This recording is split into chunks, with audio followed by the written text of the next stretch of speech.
Olá, pessoal. Iniciemos mais uma aula de História. Nesta aula, nós vamos falar um pouco sobre a Reforma e a Contra-Reforma, que ocorreram na mesma época do Renascimento. Como vimos, na Idade Média, a Igreja comandava todo o poder político, coroava reis, interferia inclusive na escolha desses reis, celebrava acordo entre os países.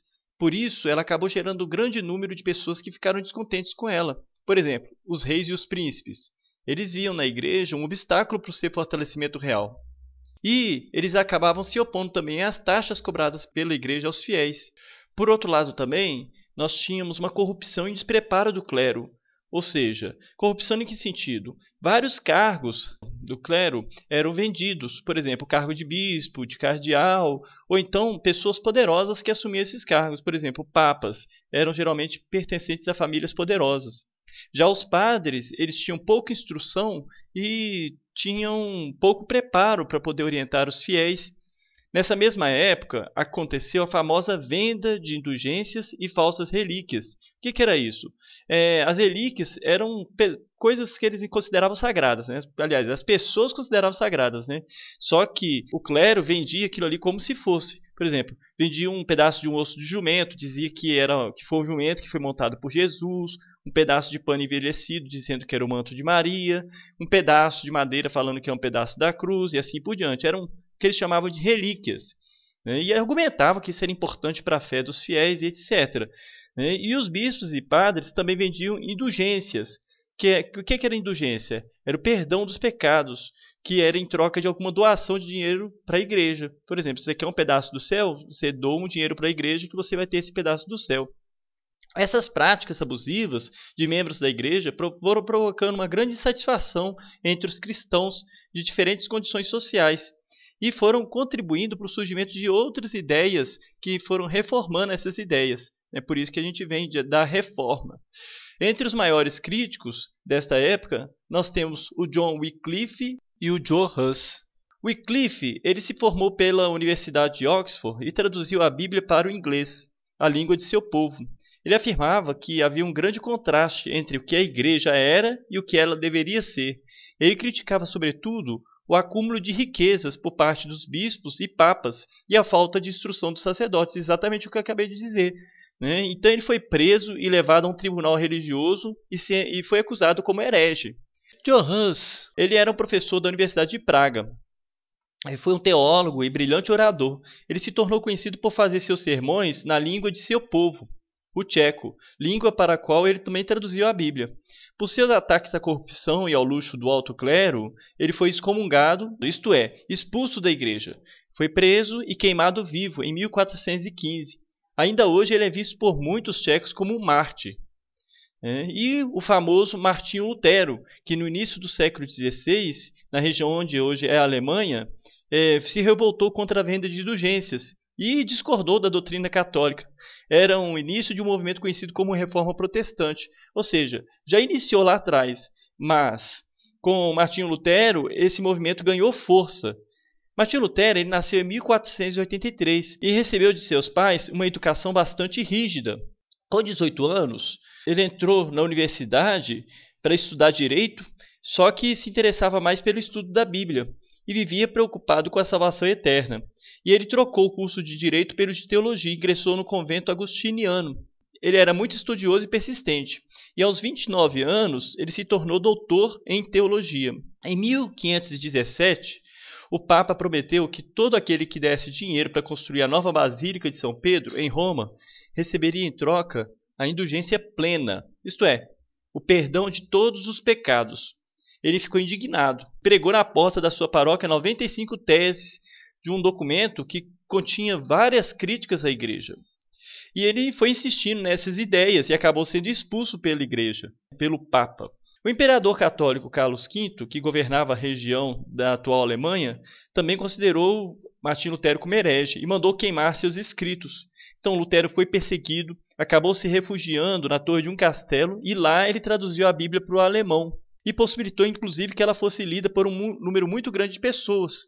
Vários príncipes da região, onde hoje é a Alemanha, se converteram ao luteranismo e se apropriaram das terras da Igreja Católica e aumentaram com isso seu poder e sua riqueza. Então vocês veem, né, existia também uma questão, um fator econômico aí, né? A igreja tinha muito poder, então as pessoas também estavam de olho na riqueza da igreja, né? No entanto, Lutero não, ele fez aquilo inicialmente como uma oposição legítima contra a Igreja Católica. Então ele fundou uma igreja e criou uma nova doutrina baseada nos seguintes pontos: a justificação pela fé, ou seja, é a fé em Deus que salva uma pessoa e não as obras que ela praticou. Sacerdócio universal, que é aí que diz o seguinte, que todo cristão é capaz de interpretar a Bíblia por si mesmo, ou seja, por isso que você pode ter a Bíblia traduzida na própria língua pátria, que todo mundo pode interpretar por si mesmo. A Bíblia, por meio da qual Deus se revela, é a única fonte da verdade. O batismo e a Eucaristia são os dois únicos sacramentos, então ele aboliu aqueles outros sacramentos da Igreja Católica, né? O culto aos santos e a ideia de que o Papa é infalível não tem fundamento, né? Tirou essa ideia de culto aos santos. Inclusive daí que vai surgir também o movimento iconoclasta, né? E qualquer membro da igreja pode se casar. Diante do avanço do luteranismo, o imperador Carlos V, que governava a região da atual Alemanha, proibiu o culto luterano nos principados católicos. Os príncipes luteranos protestaram contra essa proibição, e aí vem o termo, protestante, que a gente utiliza para nomear os seguidores das igrejas que surgiram a partir da Reforma. As ideias de Lutero se espalharam com uma grande velocidade, e a invenção da imprensa nessa época acabou contribuindo para isso. O primeiro livro impresso na oficina de Gutenberg foi a Bíblia. A criação do impresso foi decisiva para a divulgação das ideias de Lutero. Da Alemanha, o protestantismo se espalhou rapidamente para todos os países, com a ajuda de importantes reformadores como João Calvino. João Calvino, ele nasceu na França, em uma família burguesa, e se formou em teologia. Ele também defendia a salvação pela fé e os outros princípios básicos da doutrina luterana. Mas, ao contrário de Lutero, ele acreditava na predestinação absoluta, ou seja, que as pessoas nada podiam fazer para mudar seu destino. Alguns são predestinados por Deus à vida eterna e outros à morte eterna. Por divulgar suas ideias, Calvino acabou sendo acusado de herege também pelos católicos franceses. E ele deixou a França e se refugiou em Genebra, na Suíça, onde ele encontrou pessoas abertas às suas ideias. Em 1541, Calvino se tornou a principal figura do governo de Genebra, onde exigiu que seus habitantes levassem uma vida puritana, isto é, que acordassem cedo, dormissem cedo, se dedicassem à oração, ao trabalho, poupassem, não participassem de jogos de azar, nem ingerissem bebida alcoólica, ou seja, uma vida pura, na visão dele. A reforma iniciada por Lutero logo se espalhou pela Europa, ampliando-se consideravelmente por causa do calvinismo. A valorização do estilo de vida puritano contribuiu para a rápida difusão do calvinismo pela Europa. Na Escócia, os calvinistas foram chamados de presbiterianos, na Inglaterra, de puritanos, e na França, de huguenotes. Na França, as guerras entre protestantes e católicos registraram episódios de muita violência. Na noite de 24 de agosto de 1572, dia de São Bartolomeu, os católicos, apoiados pelo governo francês, mataram milhares de huguenotes nas ruas de Paris. Esse episódio foi tema de diversas obras de arte, como esta aí que eu estou mostrando nesse vídeo. Na Inglaterra, o movimento reformista foi conduzido pelo rei Henrique VIII. Ele vinha querendo se livrar da interferência do Papa e dos impostos cobrados pela Igreja Católica no seu país. Então ele pediu que o Papa anulasse seu casamento com Catarina de Aragão, filha dos reis de Espanha, dizendo que ela não conseguia lhe dar um filho homem para ser seu herdeiro. E aí, lógico, a igreja negou o pedido dele, então ele decidiu agir, rompeu com a igreja de Roma e se casou novamente, desta vez com Ana Bolena, uma dama da corte. Ao saber disso, o Papa acabou excomungando. O parlamento inglês, em comum acordo com Henrique VIII, reagiu aprovando o ato de supremacia, no qual declarava o rei como novo chefe da igreja na Inglaterra, e essa igreja foi chamada de Igreja Anglicana. Como chefe da nova igreja, Henrique VIII confiscou as terras e os mosteiros da Igreja Católica e os vendeu ou presenteou aos nobres e burgueses que o apoiaram. Assim, ele se fortaleceu, acumulou poder político e religioso.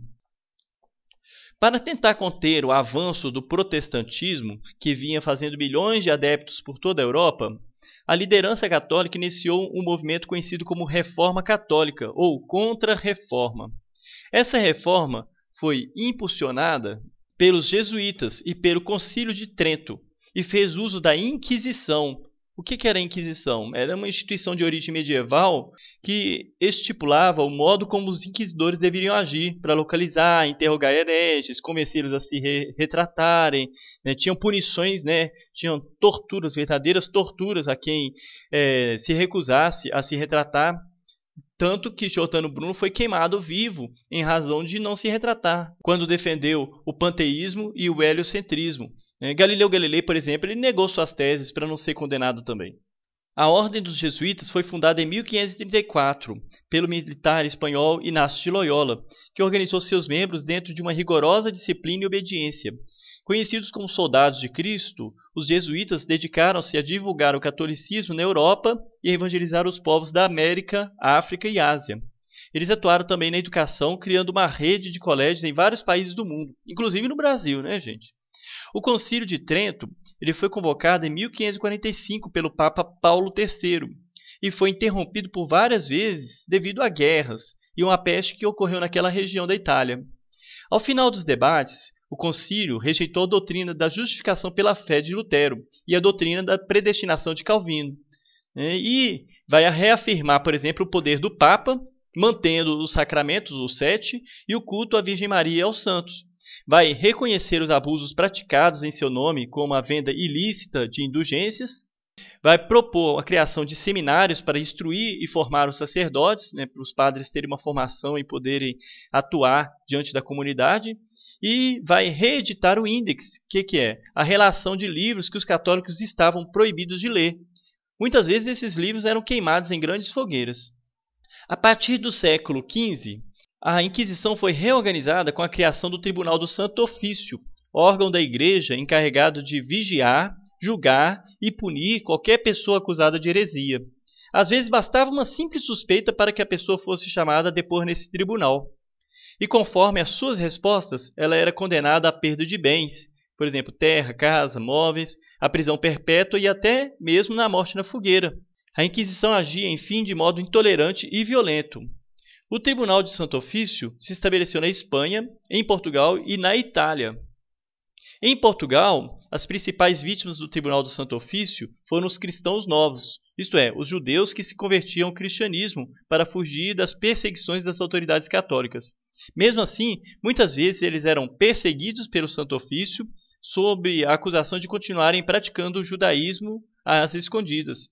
Para escapar à perseguição, muitos deles se mudaram para a Bahia e Pernambuco, onde eles estabeleceram-se como senhores de engenho ou comerciantes. Mas aqui eles tiveram que enfrentar a truculência da Inquisição.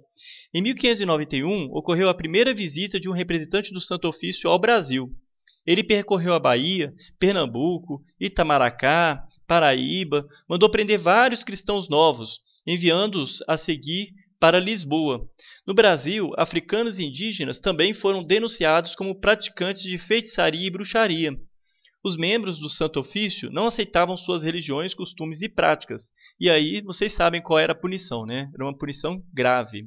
Então a gente pode perceber que a reforma foi uma coisa muito boa, até mesmo para a própria Igreja Católica, para recompor algumas de suas teorias, para formar os padres, para proibir a venda de indulgências. No entanto, parece que a Igreja ainda ficou presa ao seu poder, né, com a instauração do Tribunal do Santo Ofício. Ou seja, apesar dela reconhecer alguns erros, tentar restaurar algumas coisas que ela considerava equivocadas, ela ainda continuou com a sua atuação com a Inquisição, que nesse momento se tornou o Tribunal do Santo Ofício.